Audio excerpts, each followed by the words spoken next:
आज आप लोगों के लिए second chapter physics 12th class के में से एक बहुत महत्वपूर्ण क्वेश्चन है। वो ये है, एक समान विद्युत क्षेत्र में आवेशित कण की गति। एक समान विद्युत क्षेत्र में कोई आवेशित कण है, यदि वो गतिमान है तो उसके वेग का सूत्र क्या होगा और उसकी गतिज ऊर्जा क्या होगी। एक समान विद्युत क्षेत्र में आवेशित कण की गति एवं गतिज ऊर्जा, ठीक है ना।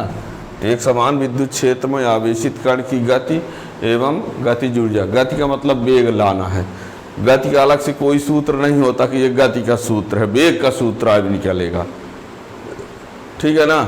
तो एक समान विद्युत क्षेत्र में आवेशित कण की गति, हेडिंग भले है लेकिन उसमें लाना क्या है, वेग, ठीक है ना। और वेग आ जाएगा तो गतिज ऊर्जा। गतिज ऊर्जा का सूत्र होता है 1/2mv²। वेग आ जाएगा तो v का मान रख देंगे, ठीक है ना। लेकिन इसको पढ़ने के लिए आप लोगों को क्या क्या जरूरी है, ये सबसे पहले थोड़ा सा बता दें। तो ये बता दिया जाए कि आपको मालूम है कि F बराबर होता है QE, एक होता है F बराबर MA, एक होता है v² बराबर u² + 2as गति का तृतीय समीकरण। u बराबर 0 विराम अवस्था में। विराम अवस्था में क्या होता है, विराम अवस्था में u बराबर 0। E × x बराबर v, विभवांतर क्या होता है, तीव्रता गुणे दूरी। तीव्रता गुणे दूरी बराबर विभवांतर। F बराबर QE जानते हो, F बराबर MA जानते हो, ये जानते हो, ये सब कुछ आपको पता है। यानी जब हम बताएं, इसको पढ़ाएंगे तो इसमें आपको इन सब की ज़रूरत पड़ेगी, ठीक है ना। तो हम अब स्टार्ट करते हैं, लेकिन उसको हेडिंग तो डाल दी, बोल तो दिए। एक समान विद्युत क्षेत्र में, एक समान विद्युत क्षेत्र में आवेशित कण की गति में मीन्स वेग लाएंगे एवं गतिज ऊर्जा, ये है टॉपिक। एक समान विद्युत क्षेत्र में आवेशित कण की गति एवं गतिज ऊर्जा, ठीक है ना। तो पहले हमको क्या लेना पड़ेगा, एक समान विद्युत क्षेत्र, फिर कोई कण, ठीक है ना। तो देखिए, मान लेते हैं कि यहाँ दो प्लेट हैं और ये धन आवेश से आवेशित है ये, तो धन और इनके बीच में यहाँ क्या होगा, विद्युत क्षेत्र होगा। क्या होगा, इसमें धन आवेश है, इसमें तो धन से ऋण की ओर क्या होगा, विद्युत क्षेत्र। यहाँ कोई हम एक कण लेते हैं, वो कण क्या है, जो भी है उसमें आवेश कितना है, Q है, और उसका द्रव्यमान कितना है, M है, और ये इस दिशा में चल रहा है, ठीक है ना। इस दिशा में चलेगा, गति जब गति करेगा तो इस दिशा में जाएगा, ये आए है, ठीक है ना। यहाँ पर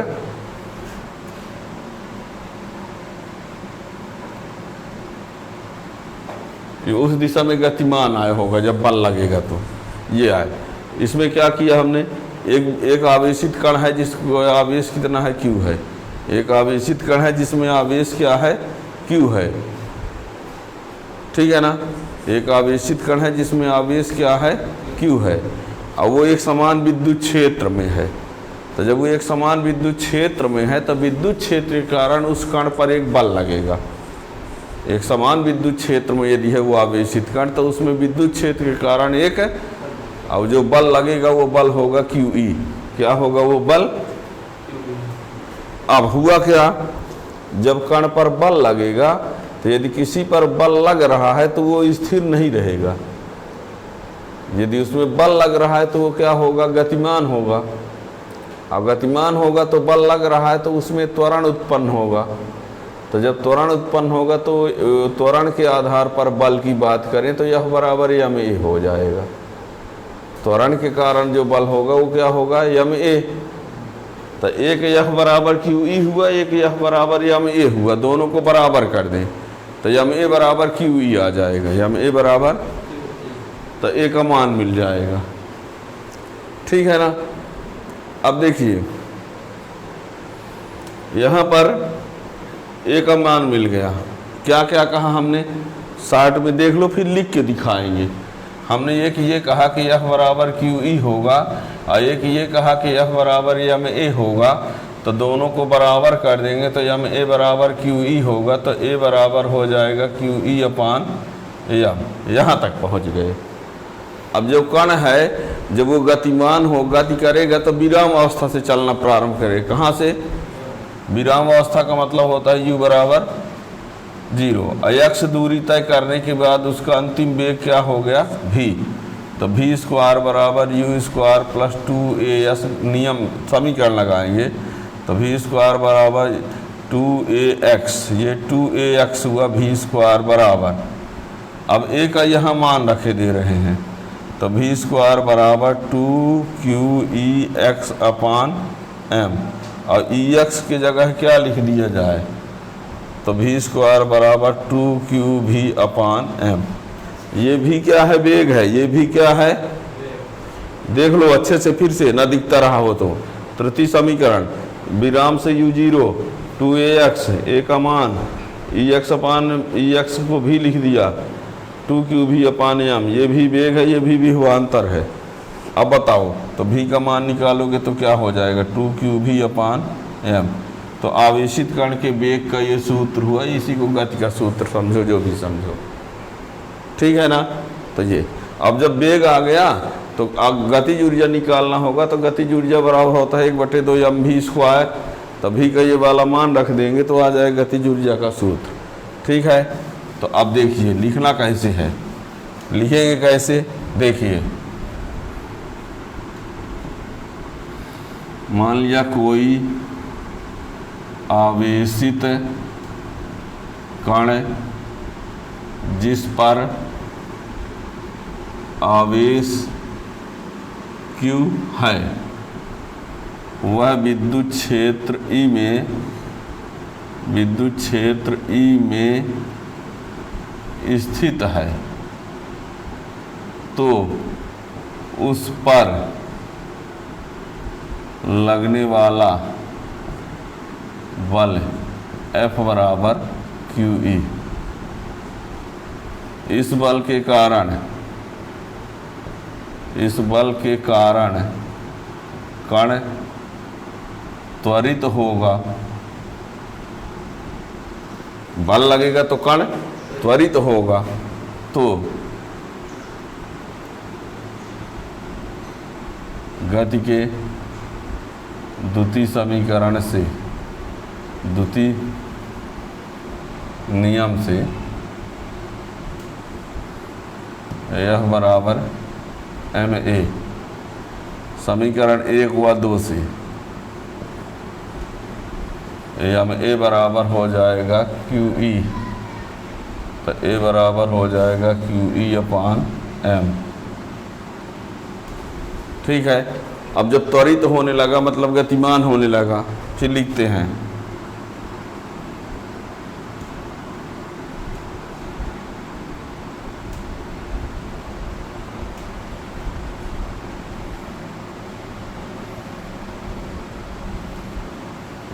मान लिया कण विराम से चलना प्रारंभ करता है तथा x दूरी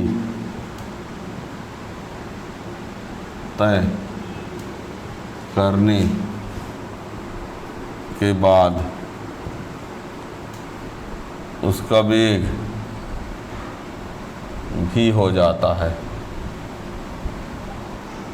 मान लिया कण विराम से चलना प्रारंभ करता है तथा x दूरी तय करने के बाद उसका वेग भी हो जाता है, तो तृतीय समीकरण से, गति के तृतीय समीकरण से, तृतीय समीकरण ये ना समझ लेना कि इस समीकरण को बोल रहे हैं, गति का तृतीय समीकरण ये नहीं, तृतीय समीकरण v स्क्वायर बराबर u square plus 2as।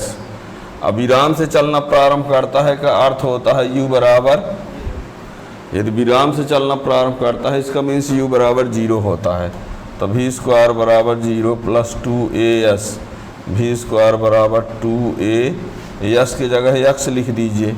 Yes क्या है? विस्थापन है, विस्थापन या दूरी, तो कितना? x, तो यस की जगह क्या लिख दिया हमने? x। अब समीकरण 3 से a का मान रख देते हैं, समीकरण 3 से ए का मान रखने पर दिख रहा है क्या?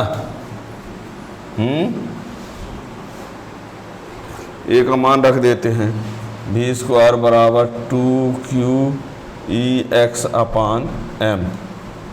तो v स्क्वायर बराबर 2q(v) अपान m। ये देख लो, हमने कहा था E इंटू एक्स बराबर v, तीव्रता गुणे दूरी बराबर विभवांतर।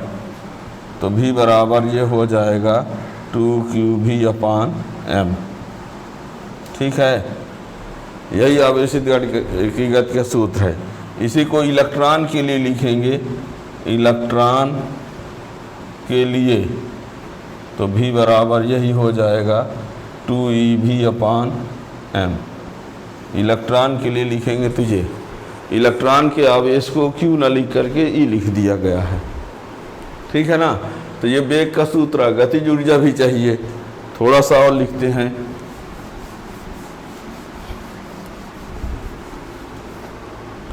गतिज ऊर्जा,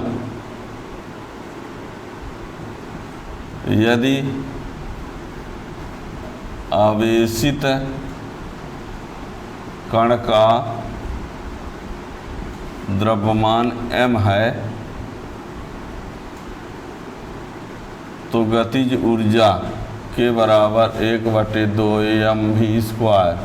ये भी का मान रख दो, तो के बराबर 1/2 m v² का ये वाला मान 2qv अपान m। ये इससे कैंसिल, ये इससे कैंसिल, तो के बराबर qv। ये तो ये हो गया आवेशित कण की गतिज ऊर्जा। यह इलेक्ट्रॉन के लिए लिखें तो ई भी लिख दिया जाएगा। ठीक है ना। क्या कहा हमने, कोई आवेशित कण हमने लिया जिसमें आवेश Q है, अब विद्युत क्षेत्र में है तो बल लगेगा यह बराबर QE।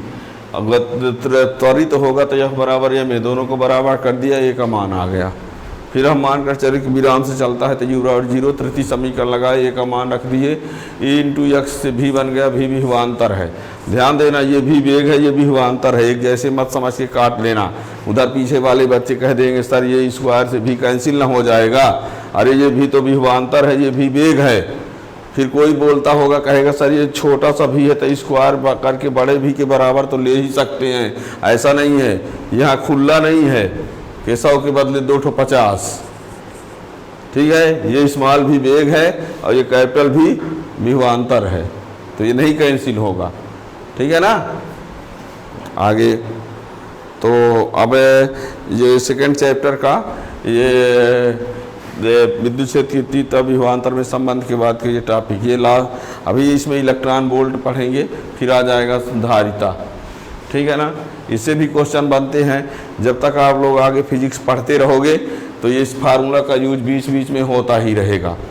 ठीक है ना, यानी जब तक पढ़ोगे, जब तक है जान। Thank you.